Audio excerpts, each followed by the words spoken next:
എല്ലാ കൂട്ടുകാർക്കും നമസ്കാരം. നമ്മുടെ പുതിയ വീഡിയോയിലേക്ക് സ്വാഗതം. ഇന്നത്തെ നമ്മുടെ വീഡിയോ വളരെ എളുപ്പത്തിലും രുചികരമായിട്ടും തന്നെ തയ്യാറാക്കി കഴിക്കാൻ പറ്റിയ നല്ലൊരു 4 മണി പലഹാരമാണ്. നമ്മുടെ എല്ലാ വീടുകളിലും നിത്യമുള്ള ഒന്നാണ് ഏത്തപ്പഴം. ഇനി 2 ഏത്തപ്പഴമെങ്കിലും നമ്മുടെ വീടുകളിൽ ഉണ്ടെങ്കിൽ ഇതുപോലൊരു ചായ പലഹാരം നിങ്ങൾ എല്ലാവരും തയ്യാറാക്കി കഴിക്കണേ. ഉണ്ടാക്കിയെടുക്കാനാണെങ്കിലോ വളരെ എളുപ്പമാണ്, അതുപോലെ കഴിക്കാനും സൂപ്പർ ടേസ്റ്റ് ആണ്. ഇനിയിപ്പോൾ ചായ തിളച്ചു വരുന്ന സമയം മാത്രം മതിയാകും ഇതുപോലൊരു 4 മണി പലഹാരം തയ്യാറാക്കി എടുക്കാനായിട്ടും. നമ്മുടെ കുഞ്ഞുങ്ങളെ സ്കൂൾ വിട്ട് വരുന്ന സമയത്ത് അവർക്ക് ഇതുപോലെയൊക്കെ ഒന്ന് ഉണ്ടാക്കി കൊടുക്കുവാണെങ്കിൽ അവർ ഒരുപാട് ഇഷ്ടത്തോടു കൂടി തന്നെ കഴിക്കുകയും ചെയ്യും. അപ്പൊ നോക്കാം എങ്ങനെയാണ് 4 മണിക്കൊരു ചൂട് കട്ടൻ ചായയോടൊപ്പം കഴിക്കാൻ പറ്റിയ മധുരവട തയ്യാറാക്കി എടുക്കുന്നതെന്ന് നമ്മുടെ വീഡിയോയിൽ കൂടെ നമുക്ക് കണ്ടു നോക്കാം. വീഡിയോ കാണുമ്പോൾ നിങ്ങൾക്ക് ഇഷ്ടപ്പെടുവാണെങ്കിൽ നിങ്ങളുടെ വിലയേറിയ ലൈക്ക് തരാൻ മറക്കല്ലേ.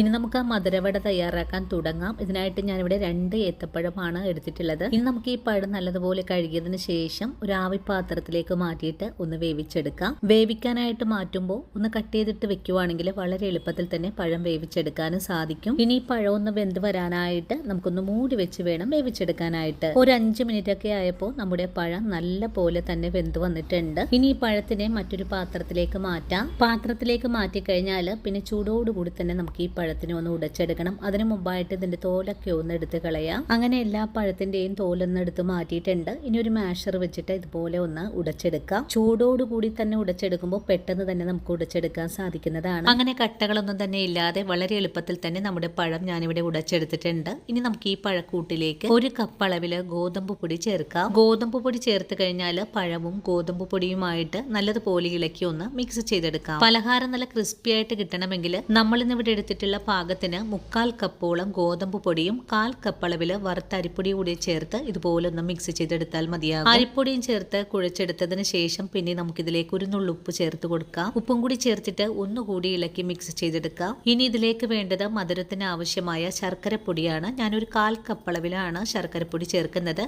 ഈ ഒരു ശർക്കരപ്പൊടിക്ക് പകരമായിട്ട് നിങ്ങൾക്ക് പഞ്ചസാര വേണമെങ്കിലും ചേർക്കാവുന്നതാണ്. ശർക്കരപ്പൊടി കൂടി ചേർത്ത് ഒന്നുകൂടി ഇളക്കി യോജിപ്പിച്ചു കൊടുത്തതിന് ശേഷം ഇതിലേക്ക് 3/4 കപ്പോളം തിരുമിയ നാളികേരം കൂടെ ചേർത്ത് കൊടുക്കുക. കൂടെ തന്നെ 1 ടീസ്പൂൺ അളവിലെ ഏലക്കപ്പൊടി കൂടെ ചേർക്കാം. ഇനി നമ്മുടെ പലഹാരം നല്ല സോഫ്റ്റ് ആയിട്ട് കിട്ടുന്നതിനായിട്ട് 1 നുള്ളു ബേക്കിംഗ് സോഡ കൂടെ ചേർത്ത് നമ്മുടെ കൈ ഉപയോഗിച്ച് നല്ലതുപോലെ മയത്തിലൊന്ന് കുഴച്ചെടുക്കാം. ഇങ്ങനെ കുഴച്ചെടുക്കുന്ന സമയത്ത് പൊടി ലൂസായിട്ടാണ് ഉള്ളതെങ്കിൽ കുറച്ചുകൂടെ അരിപ്പൊടിയൊക്കെ ചേർത്ത് നമുക്ക് കുഴച്ചെടുക്കാവുന്നതാണ്. ഇനിയിപ്പോൾ ഇതെല്ലാം കൂട്ടി ചേർത്ത് നല്ലവണ്ണം ഒന്ന് മയത്തിൽ തന്നെ കുഴച്ചെടുക്കാം. പൊടി കുഴച്ചെടുക്കുന്ന സമയത്ത് നമ്മുടെ കൈകളിൽ ഒട്ടിപ്പിടിക്കാനൊക്കെ സാധ്യത കൂടുതലാണ്. കൈകളിലേക്ക് ഒട്ടിപ്പിടിക്കാതിരിക്കാനും വേണ്ടിയിട്ട് നമുക്കിതിലേക്ക് 1 ടീസ്പൂൺ അളവിലെ നെയ്യ് കൂടെ ചേർത്ത് കൊടുക്കാം. വീണ്ടും നമ്മുടെ കൈ ഒന്ന് നനച്ചെടുത്തതിന് ശേഷം ഒന്നുകൂടെ പൊടിയൊന്ന് കുഴച്ചെടുക്കാം. നല്ലോണം കുഴച്ചു കഴിഞ്ഞാൽ പിന്നെ ചെറിയ ചെറിയ ബോൾസ് ആക്കിയിട്ട് നമുക്ക് ഈ മാവിനെ ഒന്ന് മാറ്റാവുന്നതാണ്. കൈകൊണ്ട് നല്ലതുപോലെ ഷേപ്പാക്കി കഴിഞ്ഞാൽ നടുഭാഗത്തായിട്ട് ഒരു ഹോൾസ് കൂടെ ഉണ്ടാക്കിയെടുക്കണം. എല്ലാ ഭാഗവും ഒരുപോലെ തന്നെ ചെയ്തെടുത്ത് കഴിഞ്ഞാൽ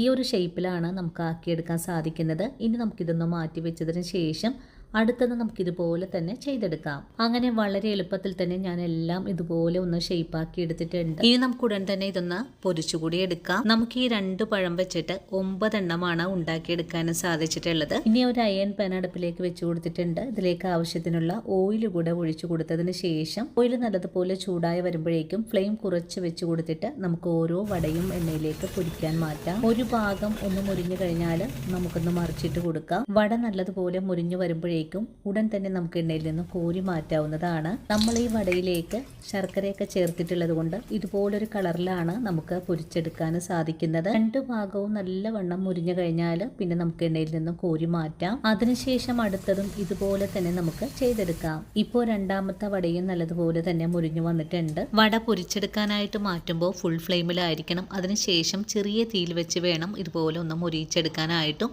ഇനിയിപ്പോൾ എണ്ണയിൽ നിന്നും കോരി മാറ്റുന്ന സമയത്ത് ഫുൾ ഫ്ലെയിം വെച്ചിട്ട് വേണം ഇതുപോലെ കോരിയെടുക്കാനായിട്ടും. വളരെ എളുപ്പത്തിൽ തന്നെ നമ്മുടെ ചായപ്പലഹാരം ഇവിടെ റെഡി ആയിട്ടുണ്ട്. ഇതുപോലൊരു എളുപ്പ പലഹാരം നിങ്ങൾ ഇതുവരെയും തയ്യാറാക്കി കഴിച്ചിട്ടില്ലെങ്കിൽ തീർച്ചയായിട്ടും നമ്മുടെ ഈ ഒരു വീഡിയോ കണ്ടൊന്ന് തയ്യാറാക്കി നോക്കാൻ മറക്കല്ലേ. ഇനിയിപ്പോൾ ആദ്യമായിട്ട് നമ്മുടെ വീഡിയോ കാണുന്ന കൂട്ടുകാരാണെങ്കിൽ നമ്മുടെ പേജ് ഒന്ന് ഫോളോ ചെയ്ത് നമ്മുടെ ഫാമിലിയിൽ മെമ്പർ ആകാനും വീഡിയോ കാണുമ്പോൾ തന്നെ നിങ്ങളുടെ വലിയ ലൈക്കുകൾ തരാനും വീഡിയോ കണ്ട വീടുകളിൽ തയ്യാറാക്കി നോക്കുമ്പോൾ ഈ ഒരു രുചി നിങ്ങൾക്ക് ഇഷ്ടപ്പെടുവാണെങ്കിൽ ഇന്ന് കിട്ടിയ അറിവ് നിങ്ങളുടെ കൂട്ടുകാരിലേക്കൊന്ന് ഷെയർ ചെയ്ത് കൊടുക്കാനും മറക്കല്ലേ. അപ്പോൾ ഇനിയും നല്ലൊരു വീഡിയോ ആയിട്ട് നാളെ കാണാം. അതുവരെയും ഒത്തിരി സ്നേഹത്തോടു കൂടി തന്നെ വീണ്ടും കാത്തിരിക്കുക.